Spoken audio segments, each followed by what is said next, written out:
What's up, guys? Welcome back to Views, the podcast where we talk about stuff. I've never high-fived Natalie. God damn it.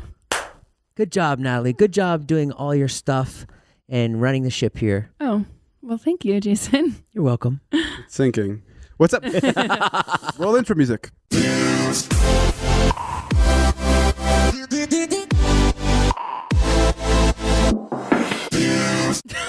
Great. Yeah. What kind of intro is that? That is the most basic intro. I know, but that part is the fucking worst. We used to put thought into these intros. We used to have little jokes. But I have so much to say, I'd rather just get into the talking. I'm done with these. I'm done with short form comedy. But we love a little zinger in the beginning. I know. Okay, maybe we'll re-record it later. We're not going to. Yeah, no, we won't. That's probably, it's staying as that. Used to be welcome back to the podcast where Jason stinks or... Yeah, but then all the comments are like, come on, man. Give Jason some credit. Yeah, I mean, the audience loves me. It's true, but Yeah, you have been on a real kicker with the I don't audience. read the comments, my man. Oh, Sure. yes, you do. Sure. About other people. I don't read about me. Oh, my God. I can't. No, you love reading them. I don't read comments about myself. Really? 100%. How do you know if it's a comment about you? Because you told me earlier that people were saying nice things about me. You just said it, but I don't know that. Really? never No, they're read always saying nice stuff about you in the comments. Yeah, they just feel bad for me. They know I'm dying and Yeah, just but the way I look. And That doesn't change my perception of you. Just you like, but that's why you like me. That's 'cause why I you know like I'm not you. going to be around much more. What will you do when I die? You'll be upset, right? Right. Yeah. Right. No. I will be upset. Of course. Nat, will you speak at my funeral, please? Yeah, I would. I mean, and Dave too. And Dave, it's got to be good. Because I went to a funeral this weekend, and fucking people killed it at the funeral. Oh, yeah. Oh my God. Who passed away? My ex-wife's mom passed away. She was a blast, Marilee. She was an incredible woman. Wait, is So that much her fun. up there, Jay? No, that's Marilee's mom. That's Nana. That's wow. Big Nana. Oh, so now they're reunited. Yeah, they're all in the mausoleum together. We went to a mausoleum, which is above ground, and I really like it. Oh, it's an above ground Really? burial? Yeah. That's where you want to go? Yeah, I want to go above. Well, you want to be cremated I like to be cremated. because you're scared you'll wake up in a couple years while you're buried alive. Yeah, don't you fear that? What if you wake up as a piece of ash? That'd be also wrong. That's such a lame joke. Don't laugh at that. Jay, I have a question for you. Okay. This is like a really common question, but would you take $10 million? Yes. That's it. Is that it? Is there more? But there's a snail chasing you, and he knows your location at all times. Right. And when he gets to you, he kills you, and you die a brutal death. But he's a snail. if he ever gets to you. He will get to you. He will get to you. He will find How you. can a snail get to me, dog? Guys doesn't move at all. Yeah, what are you talking I'm in a about? You just car, keep bitch. moving. Yeah, I'm in a car. Exactly. That's the thing. It's you keep moving, And you only get 10 million? and you only get 10 million. But for the rest of your life, he knows where you are. Because you're going to need to get a lot of transportation. Think about how much. Think about how much moving that is, though. Yeah. Right? Like you can't live in the same city for too long. Because let's say you're in Paris. The snail's deadbolting to Paris, even if he's in New York. I don't know if he's taking the bus, I don't know if he's taking a plane or he can like glide on the water on the ocean. Regardless, if you're in Paris, Take the 10 mil. He'll never fucking catch me. A snail? Get out of here. Yeah, with but you have to that. spend the rest of your life like moving around Bitch, frequently. I ain't worried about no snail. okay, let me say it this way, because I don't think you realize how brutal this death is going to be. Both of your kids Bring will it die. on. Both of your kids will die. You didn't say that. I know, but I want you to like. Both of my kids will die. You If can't this- just up it like that. But you get 30 mil. Oh, you get another 10, huh? Well, now that's different. Now that you're putting my kids into it, no, I can't do that. Okay. But yeah, the snail's not going to ever catch you, dude. A snail can't catch you. Wait. A snail can't catch you. I know, but let's... The snail is over there, man. Yeah, so And let's say okay, I walk that way. I crawl that way. that's what I'm saying. Like, if you see it, you can still run away from it. Yes, but think about this. You moved to Paris for a year. Right.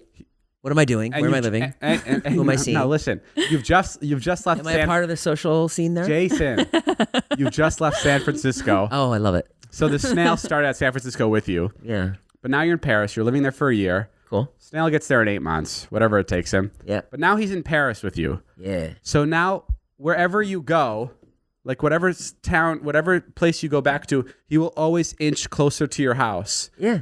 I Even taunt that motherfucker. I go on social media. I'd be like, here I am, bitch. I'm in fucking Dave and Buster's. Try and come find me. I know, but at one point you're gonna be sleeping and the snail's gonna come into your bed. Bullshit. Okay, fuck it. I don't know why I'm arguing. Oh, with you. when you're asleep, I'd hire somebody with the money to watch out for the snail. Okay, so let's say the snail gets to the bedroom. Oh, You're like, that's smart. yo, wake up, That's wake smart. up. But now- Snail's here. And then we just fucking jump over him because he's a little snail. I ain't scared of a snail. Now, if you said a lion, Oh well, yeah. that's a little different. Yeah, of course. Yeah, or Natalie, you know? If I told you, how about this? If I told Oh my you, God. if I told you we're in Sherman Oaks, right? That's where we live, and there's a lion that's in the same town as you right now, Yeah. and I'll give you $10 million. You have to avoid him for 24 hours, but he knows he can see through walls. He knows exactly where you are. Yeah. And you can't lock yourself into anywhere. Yeah. And you have to stay in this like town, but you have 24 hours. Would you do it? It's a lion. Does he have Uber? Yeah. The lion's not getting But it. only pool. So he can only Uber pool places. So he does have to stop at another place to pick up other people. The lion's not getting in any Uber, first of all. Okay, there's no way any guy's gonna like pick up a lion. They have pet-friendly Ubers, Jay. No, there's no way. Yeah, I'll take the 10. What if he's dressed as somebody else? What if he's dressing in like a trench coat? Oh, you mean like a disguise? Yeah. Like a really good lion disguise? Yeah. No, I'd take it for sure. The lion's not going anywhere, David. He's getting tranked at fucking I know this at conversation's the mall. so stupid, but it's the worst having Ferris, who is our editor here, laugh at this because he encourages the stupidest conversations. I know. Sometimes Ferris laughs at things, and I'm like, oh, it's good. We should keep talking Yeah, and about then I it. listen to it back, and it's us talking about a snail and a lion for Most of the time I look over, he's like this.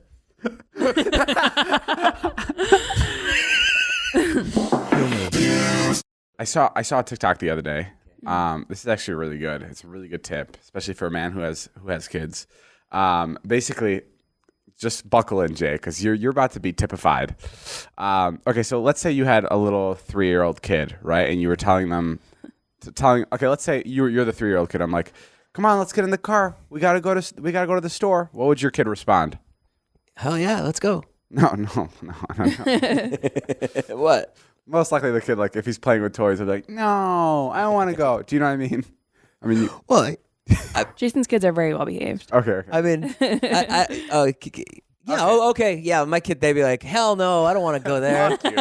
All right, let's just take the other perspective, because a lot of kids would not want to go or not want to do something. Yeah. Or like, okay, how about this? My kids really are so weird to you, aren't they? Yeah. They're so foreign. Yeah, they're just they the type of people that they're not your type of people. How about this? Let me rephrase the question. What if it's like, hey, Wyatt, go clean your room, okay? Yeah. What would he say? Okay. No. Fuck.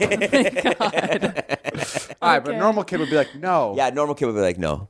Okay, but Why it's so special. Charlie too. This girl was saying that the tip is you have to give the kids an option. Yeah. So let's say it's instead of why go clean your room, it's why we gotta go clean your room. You want to pick up your toys first or the roller coasters? Oh yeah, I've heard that. Isn't that crazy? Yeah, I have heard that. Like, okay, it's time to go, Wyatt. You want to put your shoes on first or your jacket? And then the kid will go, jacket! And he won't even fucking know what's happening. And he's that fucking 30 minutes away from Ralph. Taylor Like, does that to you. yes. I've been actually doing it to John. Yeah. Yeah. He's your test subject. Yeah. What you say to John? Well, yesterday we pulled in and we were coming in. I'm like, John, you want to plug in my charger first or you want to move your car? It's kind of like if I want to quit. It's like, David, do you want to let me go, or should I tell you that I want to leave? Exactly. Jesus. Yeah, but it's pretty good. I guess it doesn't work on your kids, but No, it does. It totally works on your kids. That is what you're supposed to do when they're doesn't- 3. But that's been When so they're long ago 3. for me. I was talking about having more kids the other day. with who? Just yourself? Well, I'm sure I could find somebody. No, but who are you Want talking to find with? anybody? Oh, I was talking with Nat about it. Oh, Yeah. you'd have kids with that, huh? Well, I'm close with Nat. Yeah, we talk about a lot of stuff. Those would be some weird babies. No, I didn't say with Nat. I was talking about it with Nat. They'd come out like old and young. Just kidding. That's not how things work. What? Well, I don't know how babies form. I So don't. it'd be an older baby because that's your side of the family. And then Natalie's would be younger baby. He comes out looking like this, like me, dead in the eyes. Another thing I realized, I'm actually guilty of this too. Sometimes people will tell me, and I'm guilty of it, and I also hate when people do it. So like sometimes people will tell me a fact. Like you'll be like, did you know that Mars is made completely out of marshmallows? And I'll be like, oh, yeah, nice. And then you'll catch me like 3 days later repeating that same fact to somebody else, but with like 10 times more enthusiasm. Have I seen you do that? Yeah. No, yeah. Yeah. He does it all the time. Yeah. Jason, it's David. Who? I did a podcast with you. You there, bud? What are you asking? No, I was just Do you know what he's saying? Yes. What's he saying? I was just saying. I just had the realization that like it's just such an He interesting. had an thing. epiphany that he's like, That this you is do what he that. does. You totally do that. You're such a sponge, and you literally regurgitate everything I mean, right it's not even away. me. Other people do it, but somebody else did it, and I got really pissed. But I was like, fuck, I do that all the time. Yeah, that's Like, how we feel I told about you. Ilya a fact, and then I was watching his podcast, and then he's telling Joe like so excited when he was on his computer, not even paying attention to me when I told him. That's funny. Speaking of Ilya, his fucking protein company like crushed. Yeah, I heard. First week out, sold out, like, Crazy. and which is awesome. But like, it's even gonna get more better when people try it because they're actually gonna fucking love it, and people are gonna come back because it is genuinely great protein. But the craziest part is his video. He just posted a YouTube video for the first time on his channel, and it was a brand new channel. Yeah. Zila Fitness on YouTube. And all of a sudden, now it's sitting at 600,000. 600,000 already? 650. 650?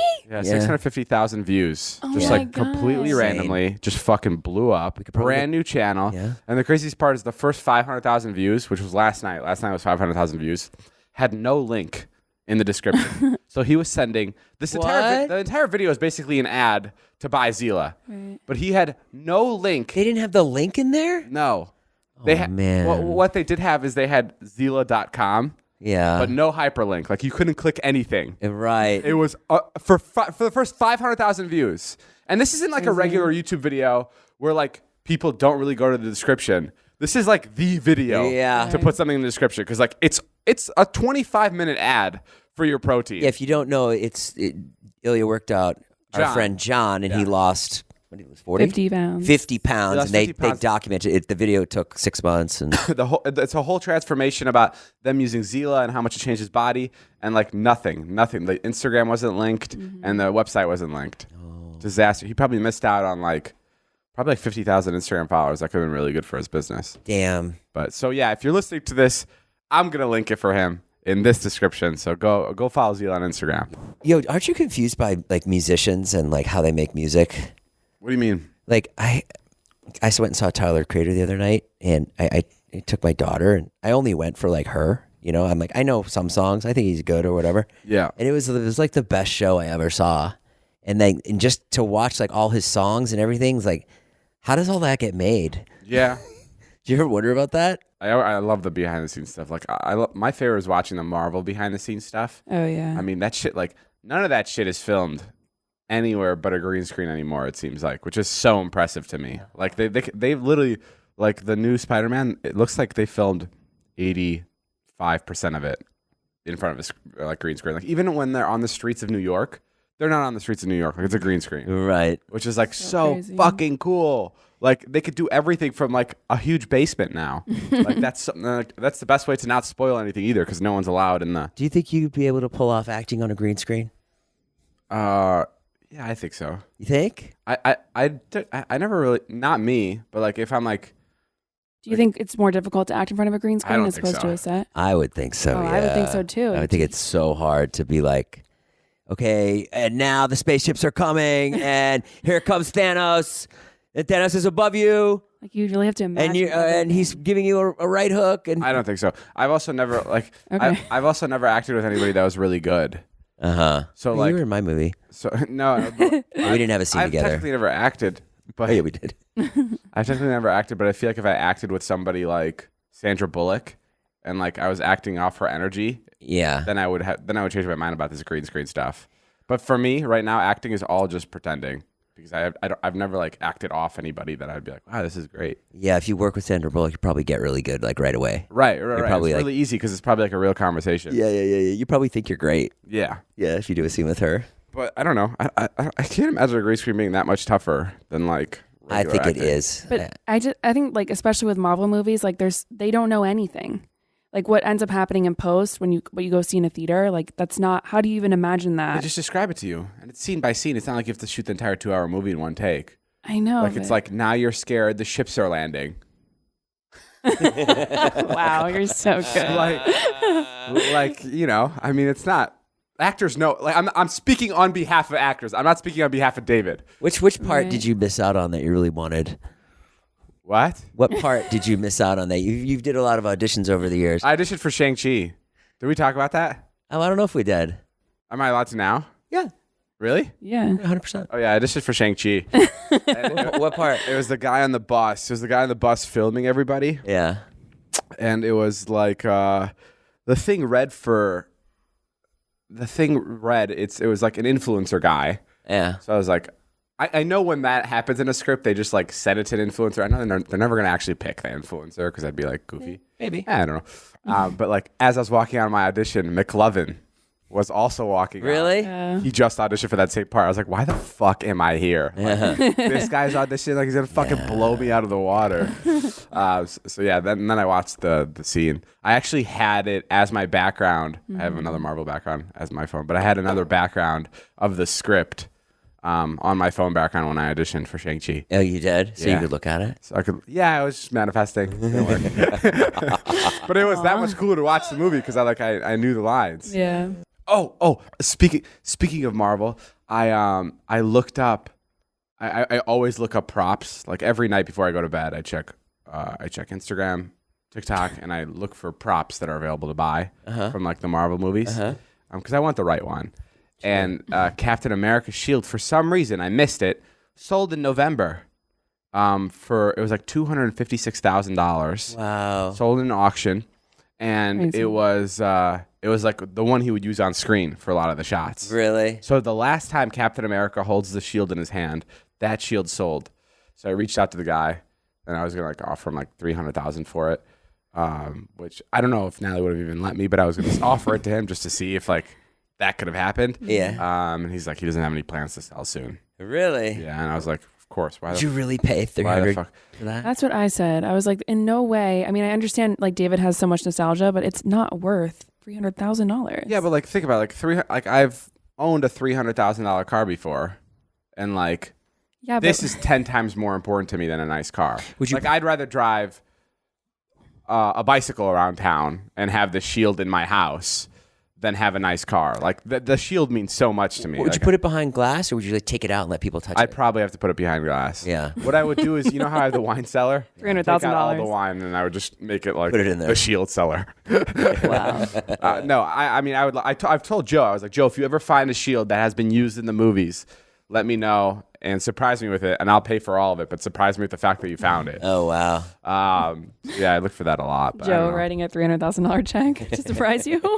but there it's crazy. There are a lot of like I can buy a shield, like a real type shield that like Stan Lee signed for like $10,000 because he I think they all sign like a bunch of things. I don't know when they do it, but like there's like 100 of those shields that Stan Lee signed. But you don't want it because you want the whole cast signing it. No, there was one which is crazy to me. Crazy. Paul Rudd sold one like a year and a half ago, maybe, or like 2 years ago when Marvel wasn't that big. He was selling it for a hospital charity, so it's a fucking double whammy. First of all, you spend a lot of money on a shield, and it's going to a good place. Sure. Paul Rudd was holding it, and it was a shield from the movie, and the whole cast signed it. All the Avengers signed way. it. Yeah, and you don't even care. You're like, no We're way. Ugh. The whole cast signed it, and it sold for like $60,000. That's it? Yeah, the whole cast. Where's that one? I don't know. Actually, I don't know how to get a hold of the person because I couldn't find the articles with their name on it. But that would be a cool one to find out because that would be the cooler shield to have the entire. There must be like a Marvel memorabilia dealer. Okay, one more story about my Marvel obsession. Okay. Oh my God. When we moved into the house, Yeah. the one thing I ordered that I was like waiting for the house to be completed was my Iron Man. Do you remember? I bought this like full-sized Iron Man sculpture, and I bought it from China. Yeah. And they were nice to me, and they were like, "We never ship to the U.S." I was like, "Please, please, please, I'll do anything. This is so cool." And they're like, "Okay." And I was gonna be the only one in the United States that had that sculpture. And then 6 months later, Still no sign of it. They told me that it'd get here in 2 months. Nothing. I haven't seen it in 6 months. So I went out and I bought my own life-sized one here in Anaheim. I drove like an hour. And that's the one that currently sits here. Right. Now, a year and 3 months later, it has finally shipped to the United States. No way. I paid $10,000 for it like 2 years ago, or a year and 3 months ago. I paid $10,000 for it, and it's finally gotten to Los Angeles. Well, it took so long. I don't know. Like the shipment, it got caught at the port. Whatever happened, I don't know what happened. What are you gonna do with it? Well, I don't have it. Well, it's gonna come in a couple days. This is the real kicker. Yeah. It got delivered to the wrong address. The old address? No, a different address. Oh, like a no. random woman, and she signed off on it. No way. And it's a huge crate. Weird. The crate's probably the size of a car. So, and like, who signs up? Like, if a package came to my house and it didn't have my name on it, and it was the size of like, a Ford F-150, I wouldn't be signing it off and like taking it into my home. So that confused me. But I'm gonna go pick it up. We have her address. I'm gonna go Monday Find or this Tuesday to woman. get it. I'm so stoked. Have her address? Yeah, I'm really excited. Does she know you're coming? No, no, she does. We've called her, and she's like, And then what are you gonna do with it? Oh wait, did she say like, oh yeah, like I have it, no yeah, problem. she come hasn't. by? She says she hasn't opened it, Oh well. but the shield's coming, or the suit's coming. I'm excited. I can't wait to see it. Can I vlog it? You don't care about Not about at my all. suit, yeah. Well, you should go be in a Marvel movie. That would be fun. I think we can make that happen. I don't know. What do you mean, just being about a Marvel movie? I don't know. I just know you love it so much. I just feel bad for you. Like even if I could play like a tree. even if, yeah. Yeah, if I could be in the background. I've talked about this before, but like I always like. Or maybe create one. That could be Oh, creative. yeah. Do your own character, Like a your own backyard one. comic. No, I could. I Blanket Man. I think about nap time, boy. Yeah, yeah. Happy dude. Well, I think Have you come to grips with the fact that you probably won't be a superhero? yeah. It's tough. No, Do you I've talk thought about it about in therapy? I prefer. I came to grips with that. I'll never be on Saturday Night Live. I prefer to do things where I'm acting less in. I don't know. Yeah, I- you don't want to be in front of The the camera. one step we have taken forward is I really do like the discovery thing we're doing, because I think that's like where it's almost like acting, because like I'm not holding the camera, so it's like Yeah. I'm not like directing it. I'm more in front of the camera, but it's not acting at all still, because it is just us. But like that's as far as I can go, I think. Yeah. I don't know. I was thinking about too, just the discovery thing as a whole in general. I'm always thinking, Jay. I know. I smell wood burning all the time when I walk in. No, and I think one of the biggest problems that we encountered, like with the videos, just in general, from like every situation we've run into, like whatever Right. the problem was, is that it was, and I've said something like this before, but I think the more I think about it, the more I can understand it, is like we were making such a big type of production where there were so many eyes on it. Yeah. And like, I didn't realize at the time how many people were watching the videos. Like No, I did, but like I didn't either. now when you go back, it's like some are sitting at like 20, 25, 30 million views, like easy, like a TV show. Yeah. Like it's really fucking freaky. But at the time, it definitely didn't feel like that, especially because of the way we were filming things and like handling things and doing things. Like it was me, you, and my Canon 80D. Right. Like no matter what the bit is, whether we were doing like a moped jump or whether we were doing Mrs. Doubtfire in my car or whatever it was, Sure. like whether you were doing an impression or whatever Yeah. it was, like it was all such low production for such a production that influenced so many people, like whether they were watching it or they were a part of it. And I think that's the trouble we were getting into. And I think I wasn't good at putting myself in the leader role and the leader shoes when we were filming and making those things. Does that make sense? Mm-hmm. I don't know. Like I was always just like, oh, I'm just a 18-year-old chap, like filming away. Yeah, but like, you're just out there with your camera. I didn't assume the responsibility that I should have when it came to filming anything. Like Right. even if we were filming a bit and Jonah and somebody are doing something on the side that's not bit related, but everyone's there to help me do something. Like I'm the person in the room that should be like making sure everybody's okay no matter what's happening. That's why I love Discovery so much, is because we could still have fun the same way we did before, but now there are those people in the room that are making sure that everyone everyone is feeling okay. I don't know. They sent me down that slide in Costa Rica. Well, yeah, that was kind of fucked up, I thought. But yeah, no, like I like that about them. Like, there are like even as far as like there are medics and there are HR, whatever, like all those people that should be we there. have sensitivity training. Yeah, like when we go to a different country. like like we went to one country and one of our camera guys was complaining because our lunch wasn't long enough. Oh my God, yeah. And our camera guy is best friends with our producer. Yeah. It's like literally like me. And he was complaining to him. He's like, our fucking lunches aren't long enough. Yeah. Like you make us work too much. Yeah. So the next trip, a completely new guy had to fly out just to oversee the relationship between the producer and our cameraman, just to make sure our cameraman is getting fed enough. Like a new HR guy flew out just to manage the relationship between these two lifelong best friends. Oh wow! Just to make sure that like because they're best friends, so like it's kind of easy to be like, no lunch right now, we're working, right? Because he's your best friend. That's what you do to me. Yeah, but like a new HR guy flew out just to be like, we have to follow everything by the rules. Well, weren't we talking about this the other day too? Like, I feel like we all feel like the pandemic kind of like brought social media to a head. Like productions and TV and film all had to be paused, right? But people could still be in their living room making a TikTok or making a vlog or whatever it was. And I feel like that kind of like legitimized social media. Now you have like literally TikTokers are like A-list celebrities, it's like, it's crazy. Kind of to that point is like when we were filming, like whether we were filming out and about or just like us friends, like my parents would actually call me multiple times and they'd be like, is everyone signing releases? Like everyone should be signing releases. Like they're part of this like production that you're doing. It's like, no, they're not. Like they're my friends and the people we film with out and about. Like it's just fun. Like it's casual. Yeah. And like it would fucking freak people out if I had someone around me and was going like, here, sign this. Even my friends, like I was like, I don't want to treat my friends like they're some kind of a cast. Mm-hmm. Like I don't want to like, I don't want to do that. It would exchange. Have changed the vibe for sure. And I think especially back then that was like double weird. Now it makes a lot more sense because now social media is like almost at the same like respect level as like other forms of entertainment. Obviously not like films and like TV shows yet, but like it's getting up there. So like now someone making a YouTube video and having releases and things, it's like so normal because everyone wants to step into that world and everyone understands like the impact it has. And I regret not doing that. I regret not taking. What I say a lot is it was such a backyard production, and I regret not treating it like it was like it was a real production. Yeah. I also felt like I took pride in it being so guerrilla style, like run and gun style. Mm-hmm. Like I took pride in the fact that like we would show up to like a celebrity's house.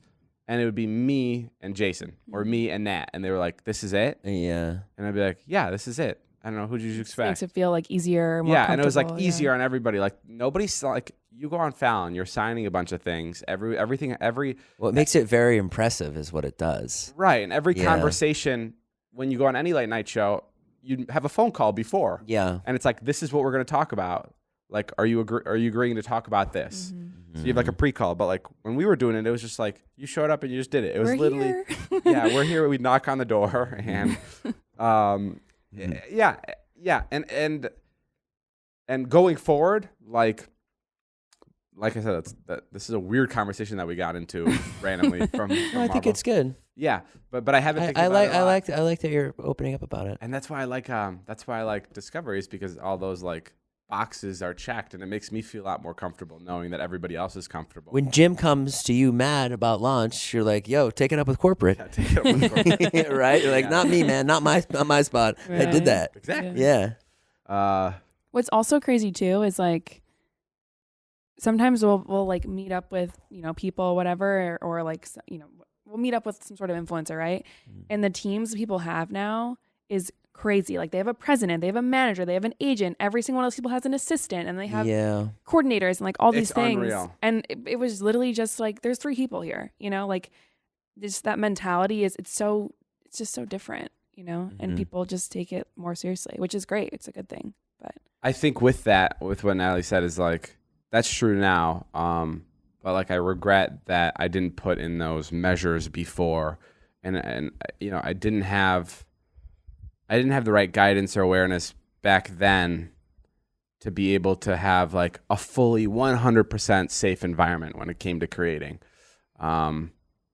and I think it just like it got unknowingly bigger than I thought it was actually getting. And I know that's a crazy thing to even say, but like we've talked about this before. Like I didn't know how big the videos were till after the pandemic. Yeah, man, me too. That's when I realized. That's when I was like, oh, this like actually had an impact on a lot of people. What made you think that? Like, how did you feel? What was that moment that was like, oh, this is actually like kind of big, kind of crazy, kind of legit? It was because I felt like we were doing a lot of cool things at the time, and like no one would ever write about it. like I was judging, I was basing my success on like what I knew as success to be, like the traditional world. Like even when a brand would come to me and offer me X amount of money, I'd always go to Natalie. I was like, do they know that they're being like completely ripped off here? Like, how is it worth them spending $150,000 on me? You're right. And Natalie would be like, no, trust me, it's worth it. And like, I wouldn't understand that. Even with merch, even when deals come to us, like, I'm just like, I don't want to do that. Like, I just don't think anybody cares for that.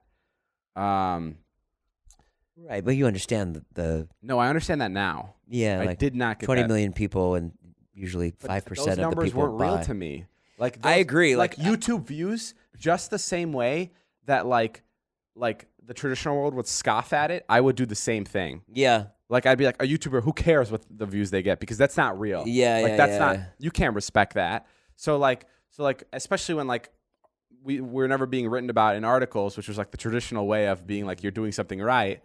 Like I didn't understand that it was actually as big as it was. And then when shit went, south. shit hit the fan, and then all these articles came out, I was like, what the fuck? Yeah, where were they? Yeah. So okay, so people did care. Yeah. And then from that, like there's just more conversations that happened. I was like, whoa, like this many people viewed the vlogs like this, or like I don't know, I don't know. And now that you had time to sort of sit and think about all that, like, what's the biggest thing you've pulled from it? The biggest thing that I've pulled from it is how much responsibility I had in everything, even if it wasn't like mean, even if it was an indirect thing that happened because I was there. Right. That I didn't understand before, and now I get it. That there's a lot more accountability for me to take for things that happened in places, if that makes sense. Like from like interactions with people while we were filming. Like I was the guy that was the leader in the room or whatever, and I should have acted as that in more ways than just one. I should have made sure everybody was okay and like set up a good infrastructure and foundation around myself where everybody was protected when we were filming. I think that's what I've learned. And it's so tough because like you kind of have to figure that out on your own, but I also want to be able to like make sure that other creators don't make those mistakes. And it's so easy to make those mistakes because it's like crazy to think that you can go from filming YouTube videos to having more responsibilities than just holding the camera. I think there's ways to educate people on that, like as we go. I don't think there's anything that you could. It's almost like like when people are like don't text and drive.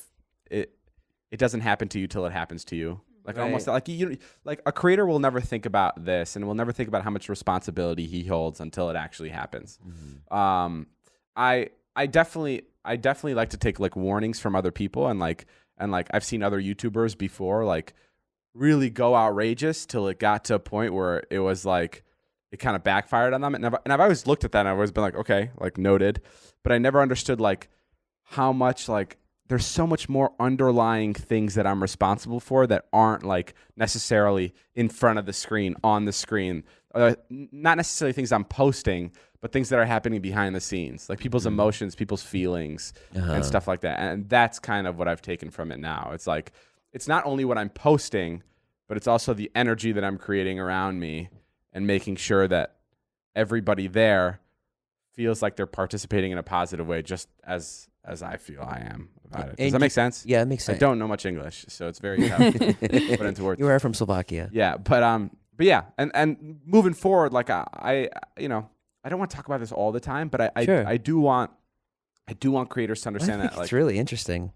it is so interesting I because mean, it's it's like really good. it's like there's this like What would you say to somebody that was trying to be David Dobrik right now?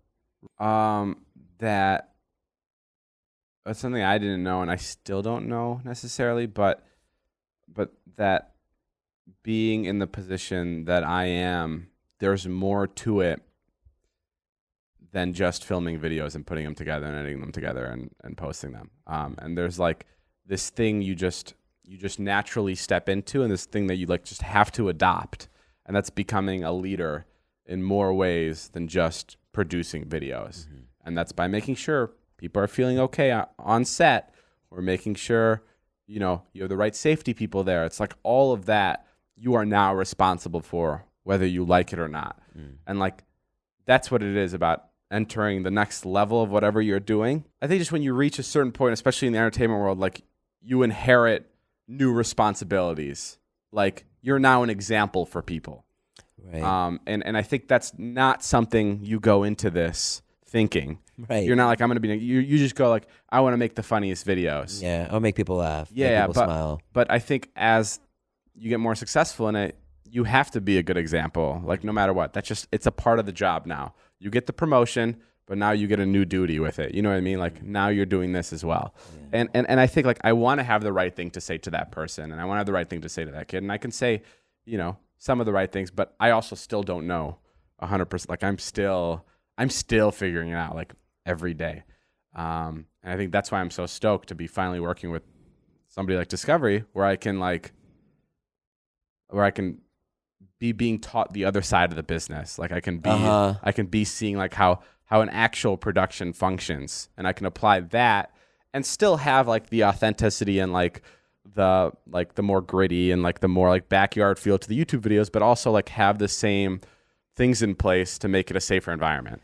Wow. And I think with everything I said, it all has to do with me being somewhat in the middle of like this pretty big cultural shift in entertainment in general. Yeah. Like it's going from movies and television, big productions to like a lot of people are consuming things that are made by people in their bedrooms now. Right. And those things will escalate, and the people in their bedrooms will start recording in studios, and then they'll start recording, you know, and I think a lot of those people now in today's world will probably be set up with the right team around them, which I regret that maybe I didn't have. But to those people that are doing it on their own, so fucking kick ass, hell yeah. But you just still have to make sure that you do still have the right people around that make it feel like a production in some way. You can't avoid that. It's irresponsible to avoid that, and that's what I was doing. I wasn't having the adults in the room because I felt like it was gonna kill the vibe of the actual fun we were having. But I think you have to find the balance of having the fun and also being responsible. So yeah, that's kind of what I want to say on that. Well, I was going to say, I feel like a big common theme in like any relationship that anybody has, like whether you're dating somebody or you're friends with somebody, like communication is such a big thing. And I feel like every phase of your life, whether you're like in a middle school relationship or you're in a working relationship, like communicating is so important. Yeah. And I feel like that is like one of the biggest things we've learned this past year is just like communicating with people, whether it's like David and I like are in a disagreement, just like fucking talk about it, you know, like it doesn't matter. You just need to like speak about it, or, you know, whatever's happening, just. Well, the relationship thing is actually pretty interesting to kind of correlate with like building a business. It's like the further you go into a relationship, there's new responsibilities that are put on you, whether you like it or not, right? Like the more you fall in love or the more intimate you get with somebody, like now you have to start caring for them in more than just like going on dates and having sex. Now, like you're responsible for their well-being in some way. Like you're the person that has to be there to take care of them or to be there for them when things are going wrong. And that's kind of the same thing with the business. Like the further it gets and the bigger it gets, like you now are attached to more responsibilities. And I'm talking like I've known this my entire life, but this is something I'm like figuring out now is like these, like I was always like, no, that's not what I want to do. Like, I just want to make the videos. Like, I don't want people to sign stuff. But, like, that's what comes with it. Like, congrats, Dave. You've made it this far. But now, unfortunately, like, you have to have people sign stuff because it's gotten to that point. Right. And you can't avoid that. So, yeah, That's the tricky part that I've kind of been figuring out.